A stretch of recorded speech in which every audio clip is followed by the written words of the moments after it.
for supporting me on Patreon. It means so much to me. Hey, welcome back, or welcome if you are new to my channel. This week I am finally making another soft-spoken Warhammer 40,000 ASMR video. And this time I have the Codex for the Dark Angels. This is an older codex. Like most of the ones I have, I usually find them really cheap on second-hand stores. I was really happy to have found this one, since I think the Dark Angels are quite nice. My soft spot is still, and I think will always be, for the Tyranids, just because I loved the Zerglings from StarCraft. But I do hope you will sit back and relax and enjoy this video together with me. Let's get into it. Thank you.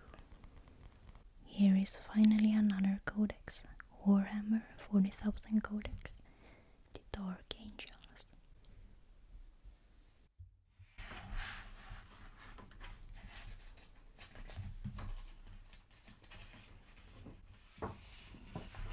Dark Angels, the First Legion, the Unforgiven, the Sons of the Lion. We have some contents: introduction, the Dark Angels, the Unforgiven, Armory of the Rock, Sons of the Lion, Angels of Death, and references. Introduction. The Dark Angels stand at the forefront of humanity's defense, and few can match their long history of triumphs. This utter dedication to war in the Emperor's name is despite, or perhaps even became of, the sinister failings of their secret past. Engulfed in an escalating epoch of total war, the galaxy-spanning imperium of mankind is beset on all sides. Only through constant vigilance and unremitting war does humanity war of extinction. And of all the forces of the Imperium, none fight with more grim determination than the battle brothers of the Dark Angels Space Marines. They do not seek glory or the adulation of the masses, but delivering the Emperor's vengeance. No matter what the foe, no matter the odds, the Dark Angels stubbornly refuse to accept defeat. However, behind their roll call of victories and the facade of their steady disposition lies a dark obsession. Haunted by their past, they are wholly dedicated to their war of redemption, relentlessly fulfilling their secret crusade.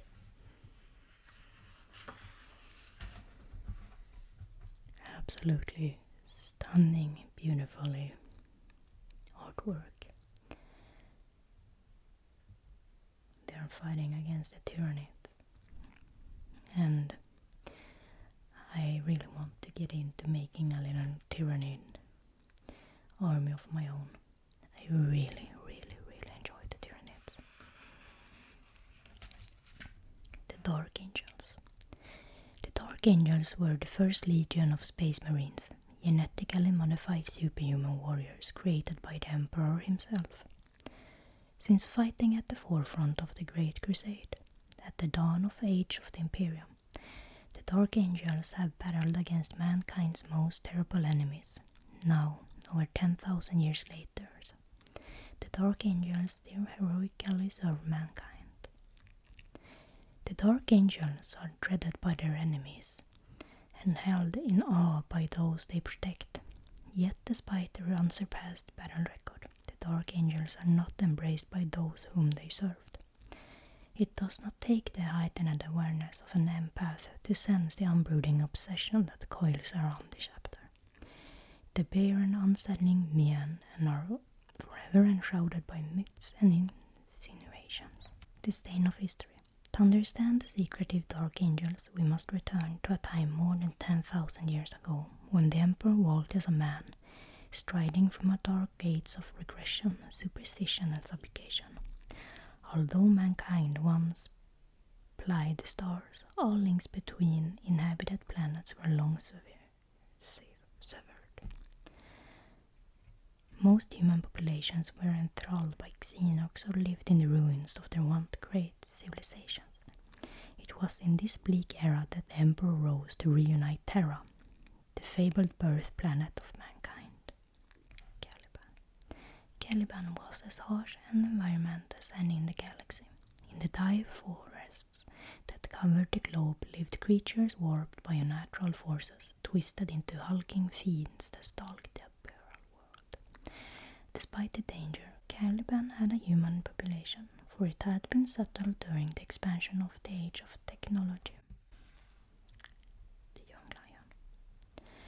Most of the other Primarchs were fortunate enough to be found and raised by local human inhabitants of the planets they descended upon. But this was not Johnson's fate. Landing in a remote region of Caliban, he found himself encircled by wooded wilderness hundreds of miles away from the nearest fortress. The Order. The knights that Johnson encountered belonged to a group known simply as the Order. Famous for their code of honor and fearless skill in battle, the Order was unique amongst the Knights of Caliban, for their members were selected on merit rather than by inheritance. Anyone, even lowborn, could join, and contingents of their selfless knights traveled the planet, giving aid to those in need.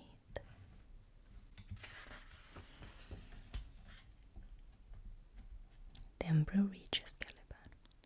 Unbeknownst to the people of Caliban, the Emperor had been waging his great crusade to reunite humanity. As the wave of consequences spread, Scout rediscovered long isolated Caliban. Soon, the Emperor was reunited with another of his lost Primarchs, and the meeting was filled with joy as a father finding a long-lost son. The Great Crusade. Johnson and the Dark Angel set out with the Emperor to continue battle for humanity's dominance of the galaxy. After the first few campaigns, however, Luther was sent back to Caliban, where he was to supervise the induction of the next generation of recruits into the Legion. Then the fall of Caliban. There's a lot of lore, but we will be here forever if we go through everything. Dark Heritage. The aftermath of the Horus heresy was a time of great mistrust. On Terra, the Emperor's silenced body was sustained only by the life-giving machineries of the Golden Throne. The newly envisioned realm of mankind was now governed in the Emperor's name by the High Lords of Terra. Their first order to seek out the hidden roots of the rebellion, to search for collaborators, and to follow up on the retreat of the traitor legions that had joined the treacherous War Master. All recorded memory of the traitor legion was expunged from the Imperial archives, and their home worlds and bases of operations were attacked. All across the Imperium, a tangled web of suspicion hung over everything. Misdoubts were only made worse as further investigations revealed yet deeper corruption.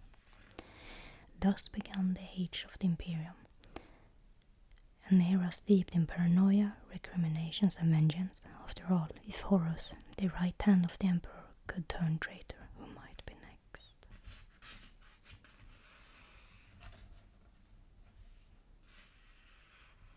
A lot of lore.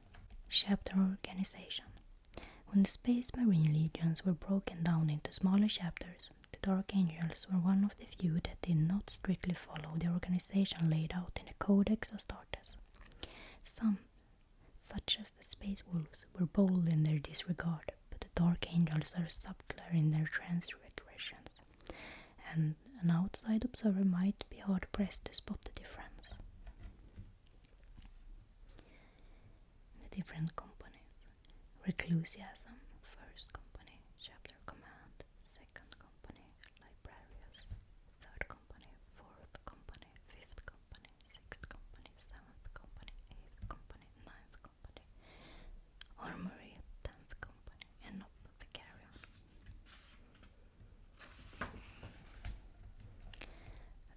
Angel's successor chapters. When the Space Marine Legion split into chapters after the Horus Heresy, the Dark Angels Legion sired at least 3 new chapters, but more are rumored to exist. Although frequently passed over in subsequent Space Marine foundings, the Dark Angels have periodically been requested to give a gene seed to found new chapters. The Dark Angels successor chapters collectively call themselves the Unforgiven, for their own inner circle are aware of the Ancient Legion's history, and they too seek to absolve themselves of the ancient failure. Each of the Unforgiven chapters follows the Dark Angel's pattern of organization, including their own corresponding levels of trust. Most are formations similar to the Deathwing and Ravenwing companies, although they are not named as such.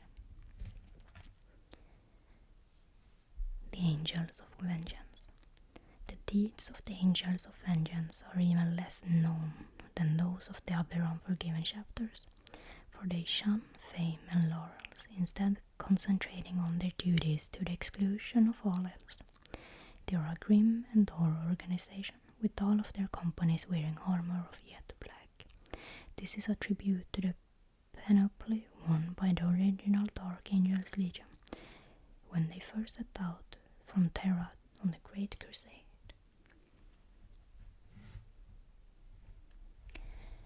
Angels of Redemption. Nothing can dissuade the Angel of Redemption from their mission to hunt down the fallen. It has been noted that the chapter has, on occasion, withdrawn from a campaign in order to pursue their own undisclosed ends.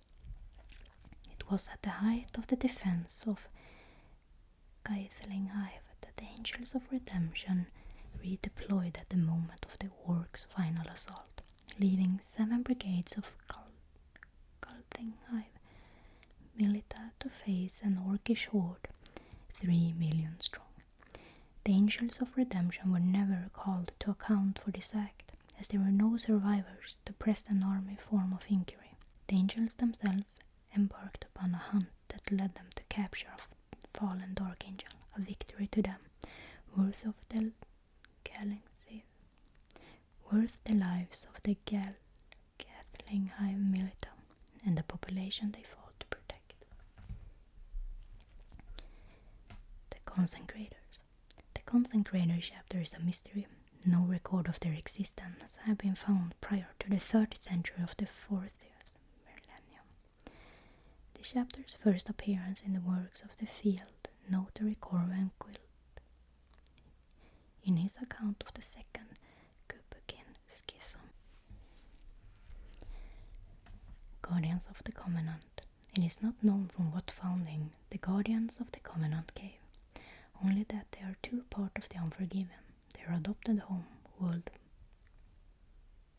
Morikaf VII, lies near the western rim of the Imperium, and their mountaintop fortress monastery takes the form of a mighty cathedral, its spire piercing the cloud. The Disciples of Caliban.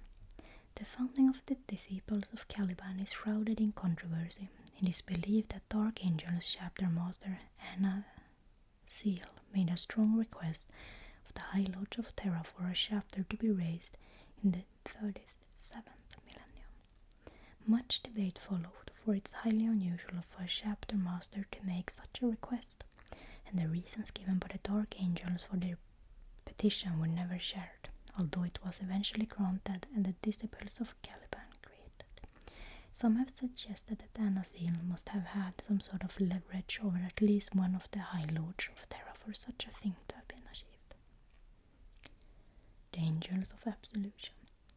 The Angels of Absolution have been sighted throughout the known galaxy, most often seen fighting alongside the Dark Angels chapter. The 2 chapters are often launch joint operation, such as the crusade against the Orc Empire of Sharathon, the battle against Archangel 7, or the bloody suppression of the Rasputin uprising.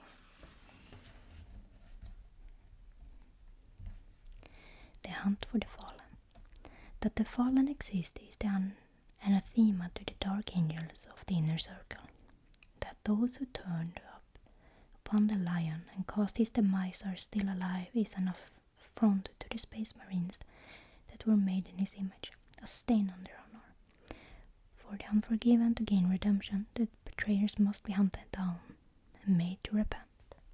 During the final destruction of Caliban, the Fallen were subsumed within the swirling vortex, so entered the warp for a period. The effects that immersion are not fully known, that time and physical laws do not apply in that realm of utter chaos.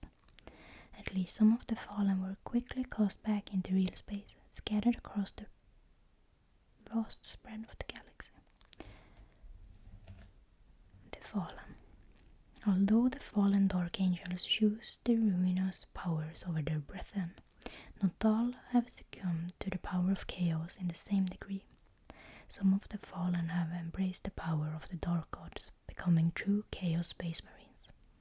These Fallens do not belong to a chapter or legion of their own, but instead can be found operating together in small bands, or as leaders of some hierarchical cause.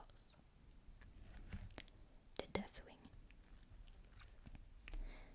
On the battlefields across the galaxy, the first company of the Dark Angels, better known as the Deathwing, has earned their reputation as one of the most elite fighting forces within the Imperium, made up entirely of the most proven and veteran warriors. Each member of the company fights clad in Terminator armor.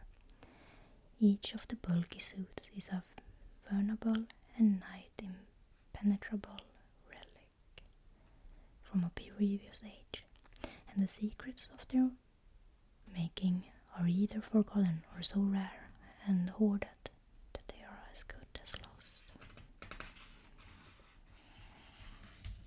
The Raven Wing.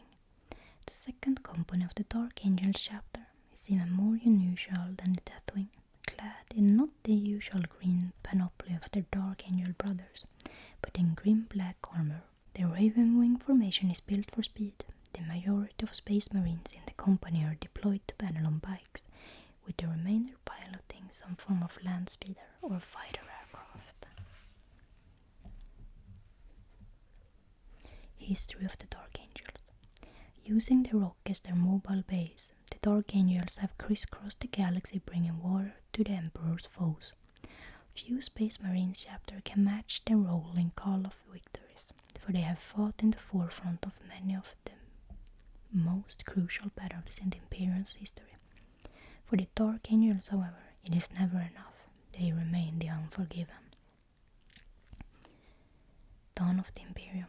There are few accurate records of this time, as the newborn Imperium of mankind struggles to survive in the aftermath of the Horus Heresy. The Forging. As the Imperium tightens the scrutiny under which citizens and soldiers alike operate, the Dark Angels find themselves increasingly under observation. Only their flawed battle record and eagerness to combat the Imperium's enemies allows the chapter to continue along its often secretive and mysterious path. The Time of Schisms. This is an era riven by civil war, as the Imperium withstands both the Nova Terra in Terranum and the descent known as the Age of Apostasy. Many of the Fallen surface during this time, often as the leaders inciting the many rebellions. The Dark Angels and their successor chapters cross the galaxy in countless actions, ruthlessly hunting down cult leaders. Age of Redemption. As the Imperium attempts to mortify the many sins committed during the previous Age of Apostasy, the Dark Angels enter into a period of their history which they are known as the Time of 1,000 Crusades. Broken into more numerous but smaller strike forces, the chapter disperses across the galaxy in order to confront a greater number of threats. It is, however, a largely fallow period where the hunt for the fallen is concerned, and the chapter endures more fruitless rumors and dead ends than successful investigations. The Day of Judgment. During the latter days of the 41st millennium, the Dark Angels have become embroiled in an unrelenting period of war after war. Distressed calls and pleas for help bombard the rocks astropaths as countless enemies beset the whole of the Imperium of mankind. Each segment reports rebellions, xenox attacks and growing warps, rifts in unpredicted numbers, with humanity itself besieged. The Unforgiven Chapters, or at least rumors of them, seem to be everywhere during this period. The end is nigh. Many say this is the time of ending, as that mankind stands upon the twilight of its last battle. Across the galaxy, prophets and oracles predict impending doom for humanity, foretelling the coming dominance of xenox races, or it is whispered something much worse.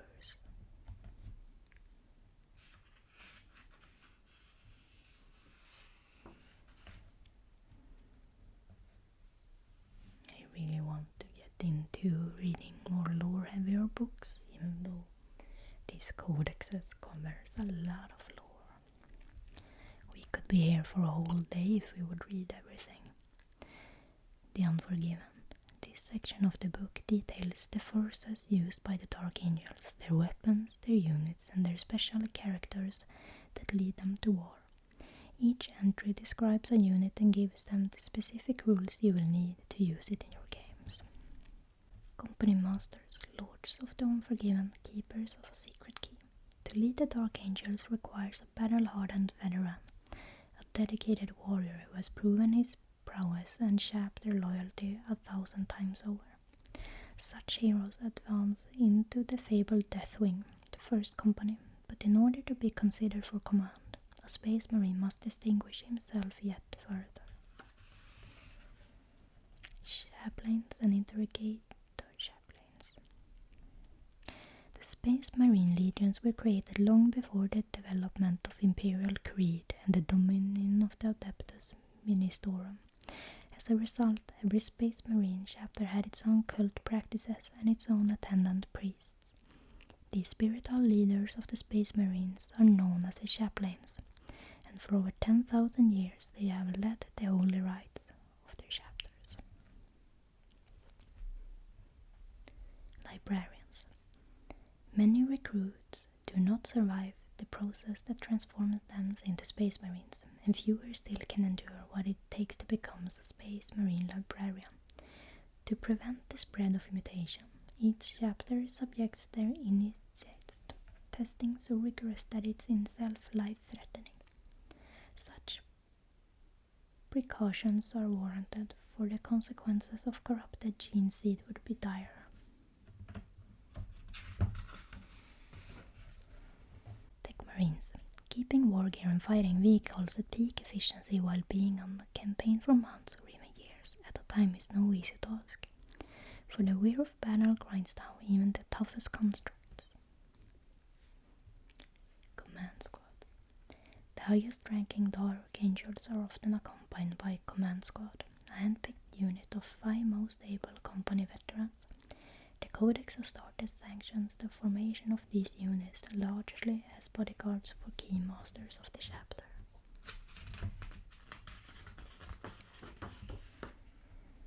Dark Angel Space Marines. Each Dark Angel Space Marine is a genetically engineered giant that has undergone the most rigorous training and is geared for war with the finest equipment in mankind's domain. He is equal of dozens, if not 100 lesser soldiers. As the set down in the Codex Astartes, Dark Angels are organized into 3 main types of squad: Tactical, Assault, and Devastator.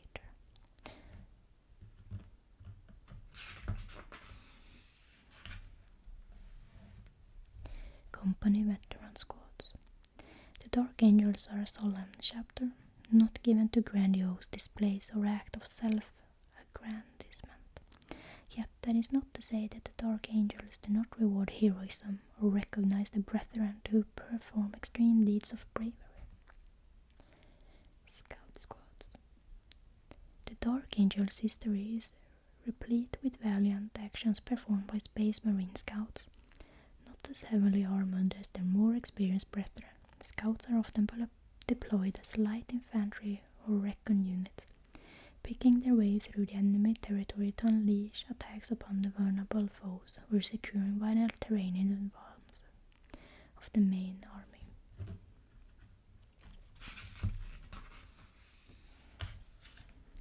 Dark Angel tanks.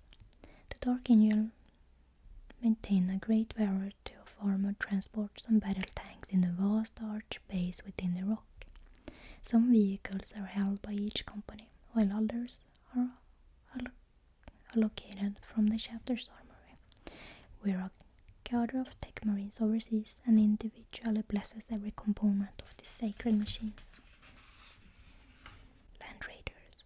The Land Raiders is a mobile fortress, a heavily armored and well-armed fighting vehicle that is commonly deployed by the Dark Angels. With its ominously large frame, it appears as much like a well-protected bunker on tracks as an armored vehicle.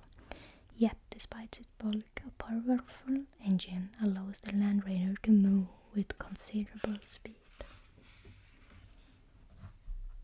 Drop pods. Drop pods hurtle through space at impossible speeds, ripping through low atmosphere and streaking towards the battlefield. They move at a velocity almost too fast for the eye to follow, only slowing when the retro thrusters fire just before impact, allowing the drop pod to land rather than crash.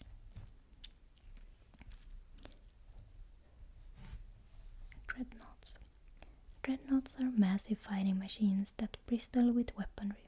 They stride the battlefield seeking to smash foes, as incoming enemy fire patterns harmlessly form their thick thermite hulks. More than just devastating engines of war, dreadnoughts are the living embodiment of a chapter's spirit, evoking pieces of its history. The Deathwing is the first company of the Dark Angels, and they rank among the greatest fighting units within the Imperium. Across the cosmos, there are hundreds of planets where legends are told. Tales of the bone-white Terminators of the Deathwing performing some epic deed. It took only 3 squads of Deathwing Terminators to break the back of the Pontus Rebellion, cleansing an entire hive city in the process. The Raven Wing. For speed, audacity, and the ability to launch lightning attacks, the Raven Wing, the Dark Angel's second company, have earned a reputation that is second to none. They are not formed up as per a Codex Astartes compliant battle company, but instead are organized entirely into fast, hard-hitting elements that are as unique as they are effective.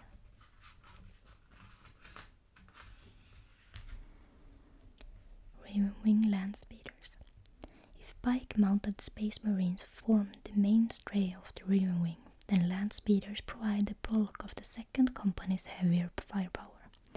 Within the repulsion place and inverse gravity fields, the Land Speeders are able to skim a planet's surface, boosting above terrain and rapidly descending from a Thunderhawk gunship as it strafes overhead. In the Raven Wing's unconventional composition, a single Land Speeder makes up a part of the standard attack squadron. Nephilim Jet Fighters. Sleek Raven Wing aircrafts are deployed from the fighter base of either the Rock or any of the Dark Angel strike cruisers, although sometimes given the task of escorting Thunderhawks to their drop sites. The main role for the Nephilim is an interceptor to establish air superiority over the battlefield, allowing the Brethren to concentrate on ground targets with little concern for aerial assault. Raven Wing Dark Talons. The Dark Talon is perhaps the deadliest weapon in the Raven Wing's armory, and it plays a pivotal role in the second company's eternal hunt. It is a strange and ominous-looking craft, an atmospheric fighter topped with a scapular-like spires and all covered in a Gothic facade. For those who have faced the Dark Angels and seen the menacing attack run of this craft have learned to fear its distinctive silhouette, knowing that the Raven Wing Dark Talon is Flying Death, a grim reaper of the skies. Azrael, Supreme Grandmaster of the Dark Angels, Keeper of the Truth. Commander Azrael. Commander Azrael is the present, and some would say greatest, Supreme Grandmaster of the Dark Angels. In a close-mouthed chapter that issues self-aggrandizement and martial respect and the face paint to Azrael speaks volumes. And in the wider Imperium, even a secretive and monastic nature cannot dim the glow of the heroic deeds performed by Azrael and his herald chapter.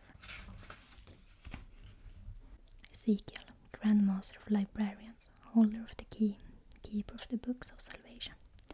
Ezekiel, the Dark Angel's Grandmaster of Librarians, has the power to kill with but a thought. He can read the minds of friend and foe, and even the bravest feel unsettled under his penetrating gaze. For some, this unease stems from Ezekiel's cured bionic eye, yet space marines are accustomed to horrific injuries. Rather, it is Ezekiel's mien. A single glance of his horrific eye reveals the look of one who stared deeply into the soul of man and has found something lacking. Asmodai, Master Interrogation Chaplain, Master Repentance. The most sinister of the Dark Angels is Brother Asmodai. The chapter's old as the most sexual interrogation chaplain, brutal, uncompromising, and to the point. Asmodai does not suffer fools, nor does he tolerate idleness of mind or spirit.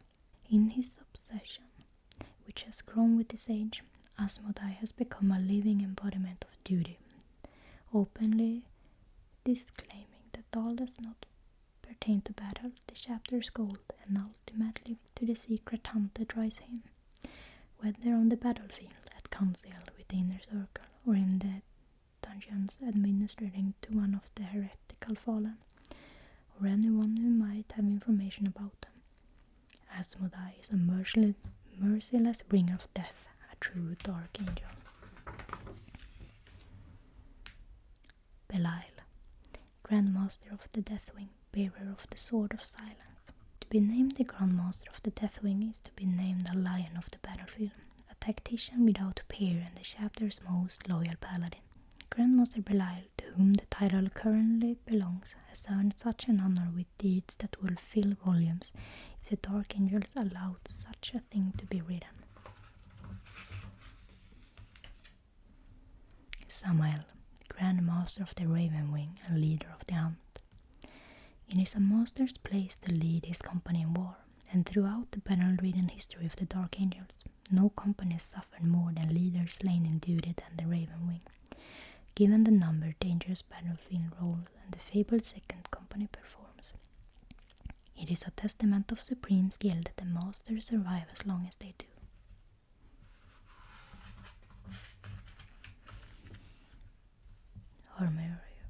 Armory of the Rock.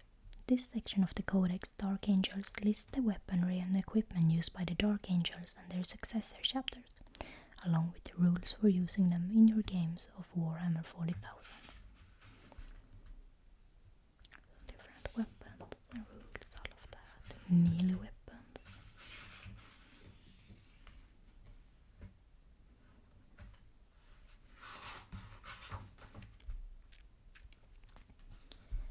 I'm getting so into the lore of Warhammer. I really want to start gaming as well, but from what I understand, it is nothing casual. And the rules, I guess, if you play, maybe not competitive, but with other players, they change by every edition, right? And right now we're at the end of the 9th edition, if I'm not completely wrong. And it's hard to keep updated, especially as a new player. I know these codexes are older. This one is from 2012, I think. But it's still really fun just to get into this way, Absolutely wonderful art. Again, some chaos demons.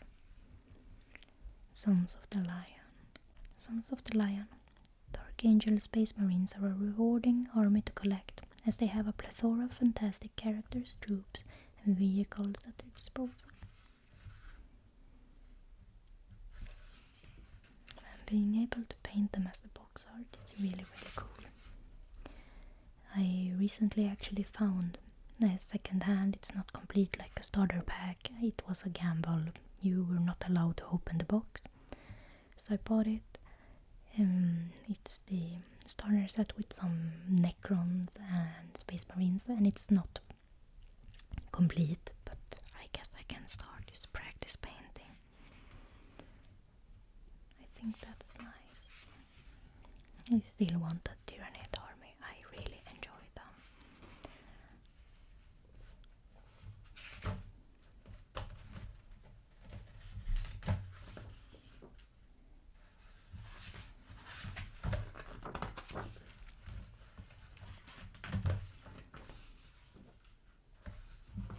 Absolutely amazing paintings.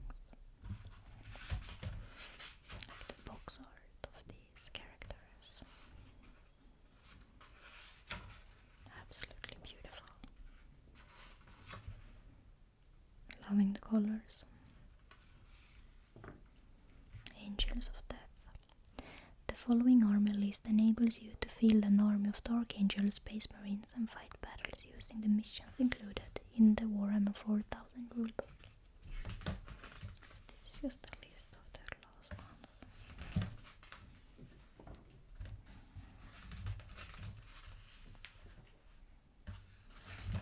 The troops, elites, dedicated transports, fast starts, heavy support,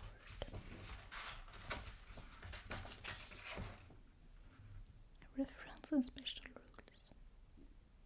Okay, there's so much to get into.